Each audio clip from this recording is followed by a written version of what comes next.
What's your background? It's me. Why are you your background? What on earth is happening? Why not?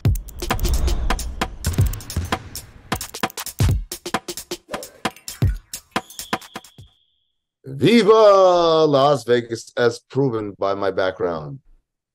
A Queens deli. What is that? What is No, it? it's a picture of me outside of a deli in Queens. So Okay, you have hey, to move over because nobody can see the picture of you.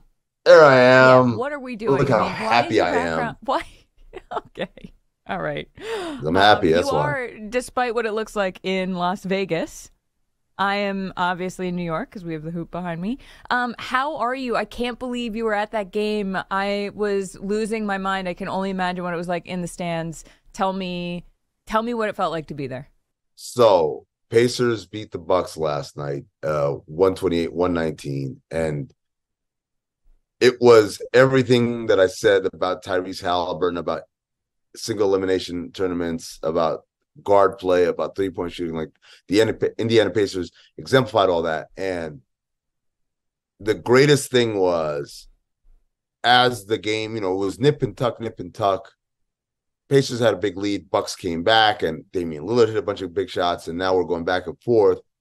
And as we're in that stretch in the fourth quarter where the Pacers keep making big plays, and specifically Halliburton makes big plays, every time he stops, he looks at the camera, he looks at the crowd, he preens, he poses. And I said, he knows this is not going to be a rota rubber stamp. Oh, Giannis versus LeBron in the in-season tournament Yep. final.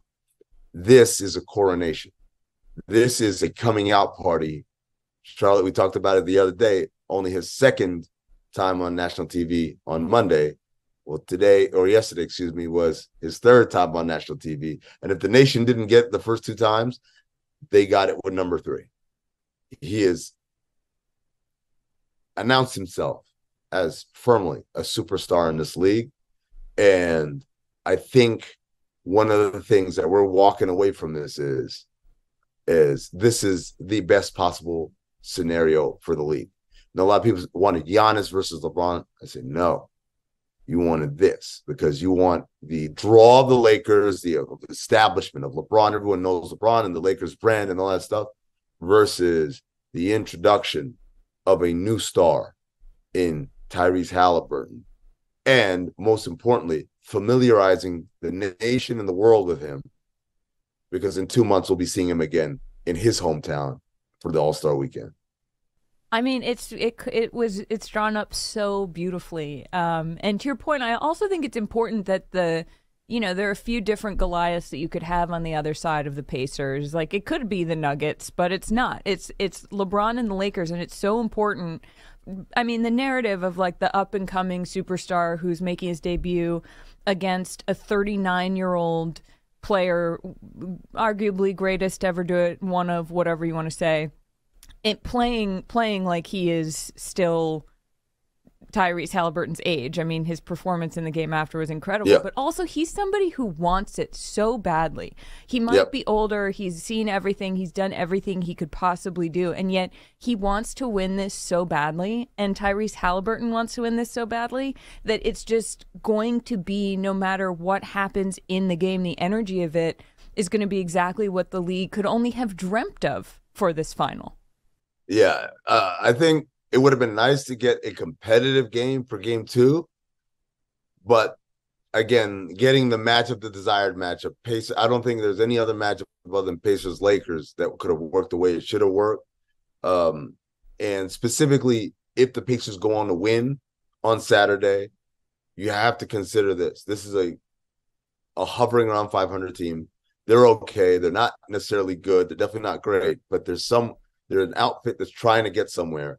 And if you are Rick Carlisle, you walk in the locker room on Saturday, if they win it all, 500,000 is fun. The NBA Cup, the first one is fun. Put up a banner, all that stuff is fun. But I look at everyone else players and said, you guys beat the Celtics, the Bucks, and the Lakers in the same week. That's a hell of a week.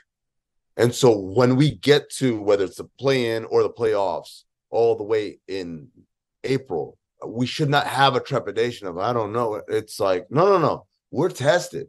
Like, yeah, it wasn't a playoff series. Yeah, we didn't have to do adjustments and all that stuff, but we've been in high pressure situations against the elite of the elite. Tatum, Giannis, LeBron.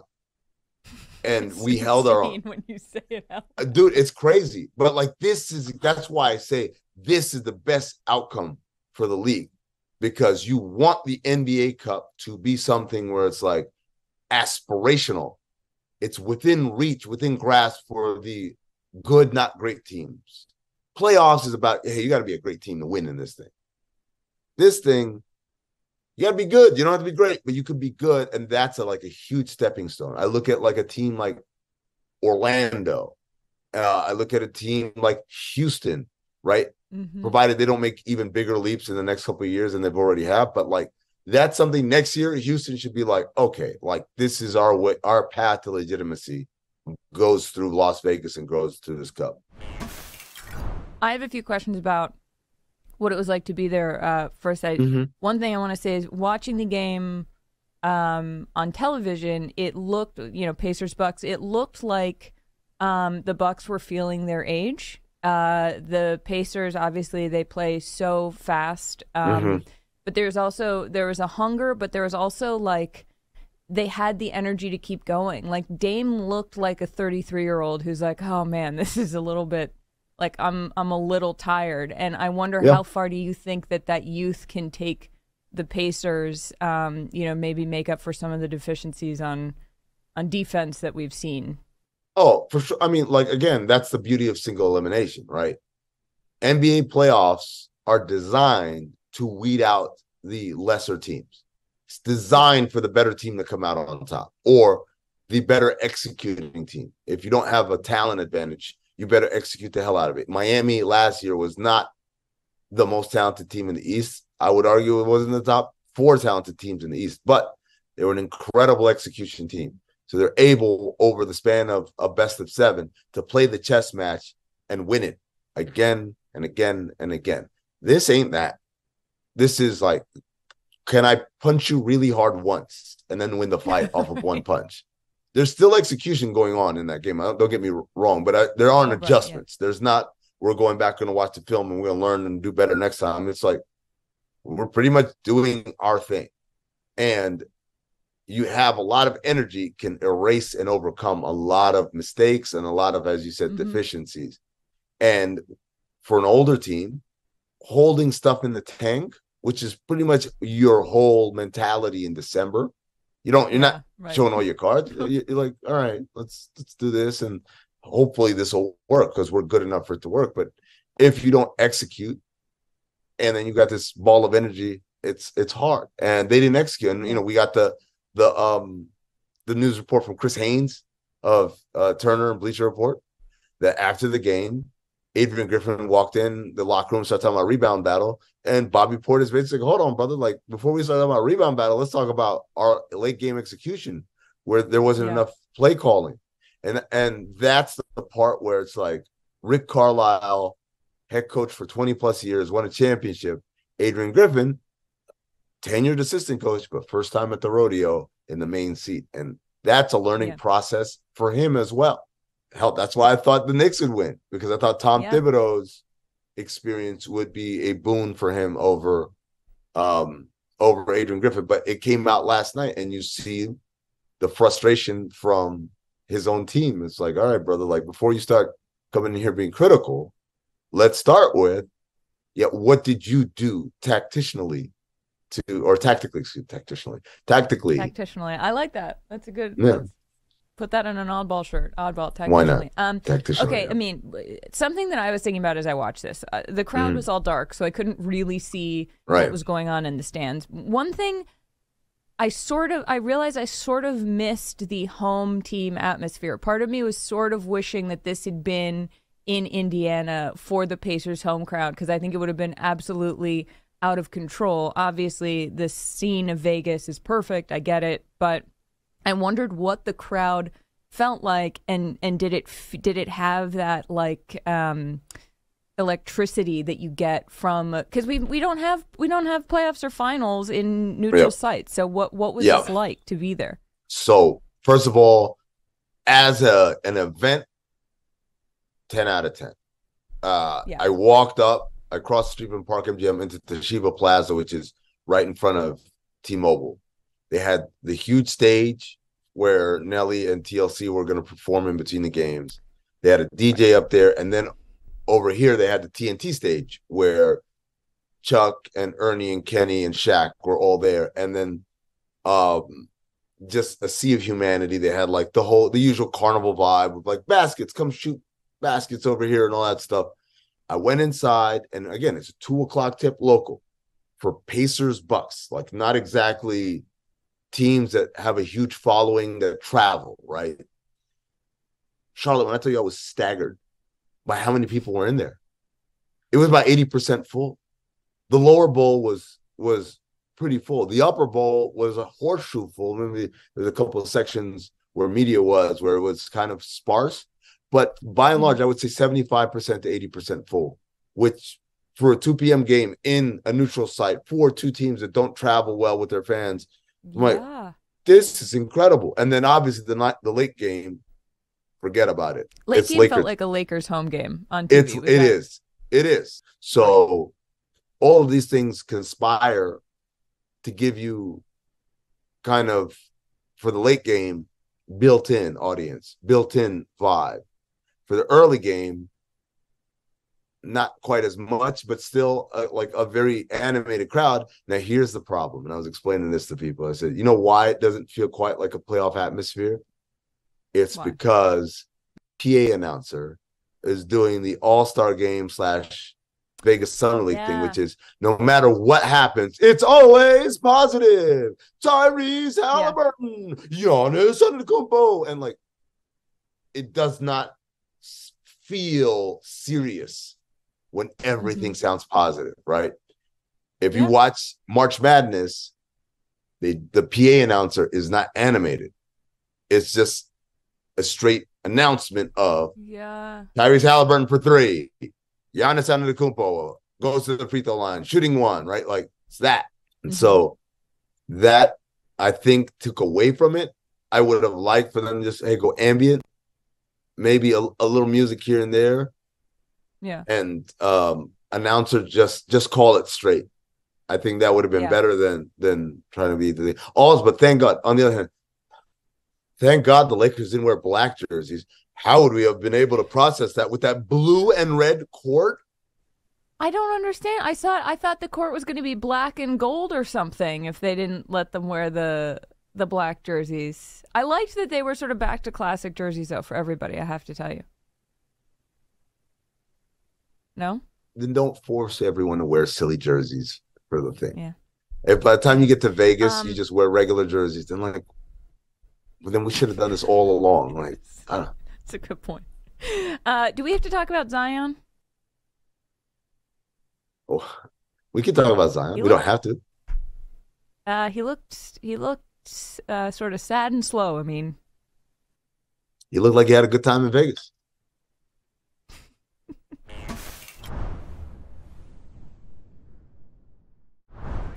Charlotte, every day in Las Vegas, there are winners, but there are a lot of losers. And what they need, Charlotte, is a little bit of Hype me up. There it is. It's a segment where Charlotte and I take turns bringing a little positivity in the lives of the losers all over the basketball landscape. Charlotte, are you ready? I'm so ready. It's a Friday. Everybody needs a little pump up at the end of the week. Let's do it. There you go. Okay, Charlotte. The Houston Rockets, they're 9-1 at home, but they're 0-8 on the road to hype up the Houston Rockets.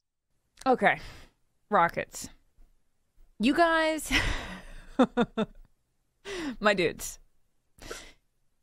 Fred VanVleet has already said that he thinks your culture has changed. And we've seen what you can do when it comes to Dylan Brooks talking smack and then actually backing it up. That feels like a real development. That feels impressive to me.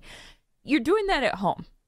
You're not doing that on the road. That doesn't seem like a unfixable problem. To me, that just means you've got to get a better routine. You got to figure out what pillows do you need to bring to sleep better? What sorts of electrolytes can you bring to make you feel better on the road? How can you guys take that chip on your shoulder that you so clearly have and then just carry it with you into opposing teams' arenas? Like, use the crowd to fuel you to be better when you're not at home. Also, Alperen Şengün is having an unbelievable season. People aren't talking about. Let's see, I even have his stats. He's averaging 21 points, 9 rebounds, and 5 assists per game for you guys. So just like more of you do that on the road. That's my advice. Just be better. Just be better. But you can be better. You've got the culture. My dudes, you're going to be great. You've got this. I like that today's hype me up for the Rockets was like, it was a little bit of tough love there. Hey, that's something you do at home, do it on the road. Yeah. Do more of that. I would be an unbelievable coach. Just saying. I mean, you have to hype up Quentin Grimes. He's a little frustrated in New York with the Knicks. He said, it's tough going out there and just standing in the corner the whole game. Nobody puts baby in a corner. Grimes said, then you got to make the shot when you shoot the ball 1 or 2 times per game. It is what it is. Now, for context, the Knicks made Grimes untouchable in trade negotiations for Donovan Mitchell when Mitchell was still in Utah. So what gives? Help him out. So, all right. So Quentin Grimes, your minutes have gone down. You were averaging 30 minutes a game last year. Now you're like 22 minutes a game this year. Your shooting percentage has gone down. You even said it feels like if I don't hit a shot, I'm coming out. So every shot I shoot probably weighs 100 pounds. That's a terrible place to be. As a player, you're lacking confidence. I get it. That's hard. And as a player, confidence is probably the biggest key. Having said that, you started every game, Quinn. So clearly Tibbs hasn't given up on you. It's just maybe the leash is a little shorter. Here's what I think we should do. We're going to all have a little powwow. A little sit down, me, you, Tibbs, and we're going to air everything out. Like, hey, what am I not doing for you? And then he's going to tell you that. And then you're going to tell him, this is what I need. I need some consistency with my minutes so that I can feel comfortable taking shots, because right now my confidence is so shot, pun intended, that when I shoot, it feels like 100 pounds. Like, I know Tibbs doesn't want to hear that from one of his players. So communication is always key, I feel like, in these moments. And Quentin, you're going to be just fine, because the biggest thing is Tibbs values your defense, and you're a pretty good defensive player. So keep doing that. The shot will come. Don't worry. That was a sweet one. That was a nice one, I mean. Charlotte, you are to hype up Kevin Hart, who's hosting a Manning Cast-style broadcast for the in-season tournament championship game on Saturday. Kevin, first of all, you don't really need hyping up because you're a natural entertainer, right? Like, you go on stage, you can do crowd work, so you know what it's like to sort of speak to an audience, even if that audience might not necessarily be there. The one thing about these side viewing parties, they are much longer than you think they're going to be. You were out there, you've got to perform basically. I mean, I know you're going to have guests, whatever, but like, you're running the show for the entire time that those guys are playing basketball. So what you're going to need to do is pace yourself. You're going to need to bring the energy, but you're going to need to sustain the energy. So you have to set yourself at the correct level to carry that all the way through. Also, have fun with it. Loosen up. Nobody cares. Like, people are watching this because they want to feel like they're watching the game with you. Like, don't feel like you got to be an analyst. Be yourself. If you get stuff wrong, just own it. Sort of make it funny. Make it a part of the thing. You're gonna be great. I can't wait to watch it. Shout out to everybody who has to make that. That is a hard thing to make. I cannot think of any individual in the history of mankind who needs to be hyped up less than Kevin Hart. Oh, I mean, if Kevin Hart didn't need hyping up, here is a group of guys who really, really do. Please hype up the Detroit Pistons. We're on an 18-game losing streak heading into Orlando, who has been playing very, very well tonight. Okay, all right. It's sort of Detroit, I know what you're thinking. It's the end of the world. We've lost 18 games in a row. Everyone points out how bad we are. Allow me to give you some silver linings. Number one, you're a great rebounding team. You guys are top 10 in the league in rebounding, right? In total rebound percentage and in defensive rebound percentage. That's awesome. You know what? Rebounds equals rings. Pat Riley said that. Remember that. Number two, you guys are top 10 in assist percentage. You share the ball. You guys make baskets. You guys are helping each other. And that's a great attitude to foster and keep up. Number three, you don't have the worst offense or the worst defense or the worst net rating in the league. San Antonio has that. And they've got some sort of golden boy down there. No one ever talks about them. So this is what I'm going to tell you. They've lost 15 in a row. You guys, all you have to do is win one. And all that attention, that negative attention, shifts over to those bastards down there. And they've got a Hall of Fame coach. And they got some dude that they kiss the ground wherever he walks and say, oh, I've never seen it before. Never seen it before. You know what I've never seen before? Team losing 15 in a row. No one ever talks about it. So Detroit, hold your head up high. We're going to get through this. Are they? I don't think so, because they are legitimately awful at every category. Wow. Got to hype up the play-in tournament after the rousing success of the IST. It's got to be really tough to be the second tournament out of two tournaments that people are talking about in the NBA. And not too long ago, you were Adam Silver's shiny new toy. You were an experiment. People were talking about you. They were like, is this going to work? I don't know. And then you know what? You worked. You still work.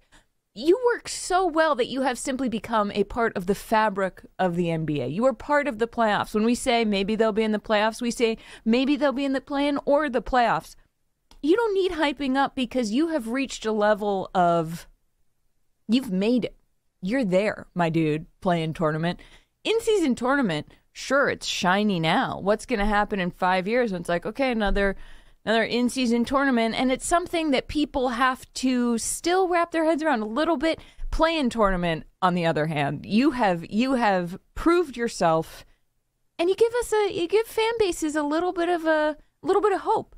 You give fan bases who might not have had hope had they been just straight up left out. Look at the Heat. The Heat almost lost in the play-in tournament, and they made it to the finals. You matter so much. Don't let it get you down.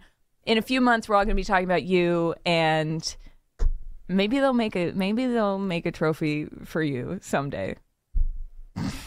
You have to hype up ESPN's NBA Countdown crew after the crossover last night with TNT's Inside the NBA. For those of you who don't know, on ESPN's broadcast, they said for the first time ever, we're going to do a little crossover. They brought in the TNT guys, and then the TNT guys did their thing sort of to the ESPN crew. Hey, guys. It's your friend Amin. I know what it feels like. It feels like they put you on stage with the cool kids, and the cool kids did the cool kid thing, and then they dumped a bucket of paint on you, and everyone laughed and pointed and said, nerds! Nerds! Just remember this. In every single one of those teen movies, the nerds come out beautiful at the end, and successful and popular, right? And the bullies, they never prosper. Look, those guys are goofballs. You don't want to be a goofball. You want to be serious. You want to give people information. There's a value to that. I don't want my CPA to be a goofball. I don't need him to do a tight 5. I need him just to do my taxes. That's what you guys are. You're my CPA. Just give me the facts right down the middle and make it as professional as possible. Hey, maybe we can manufacture some conflict and let those goofballs goof off. Oh, Chuck and Kenny and Jack and Ernie, you guys think you're so funny over there with your Nito stats of the night that are sponsored by nobody. You know what we do over here at ESPN? We sponsor things. We get things sponsored. Sorry, Ernie. No cute segments over here. Everything's brought to you by Home Depot or Ford Built Tough or or Intel or whatever the hell is sponsoring your show. So just remember that. There's a lane for everybody. You don't have to be them. You just have to be the best version of you. Wow. That was great. I'm in Vegas. I don't know if you guys can feel the positivity. Good, hype me up. Great job, everybody. Thanks. And now I feel hyped up. And Tyrese Haliburton was amazing. That's the other thing. It looks like you just walked into the window. I'm going to go in the store. I'll be right back. Okay. It's really funny. Why are you your background?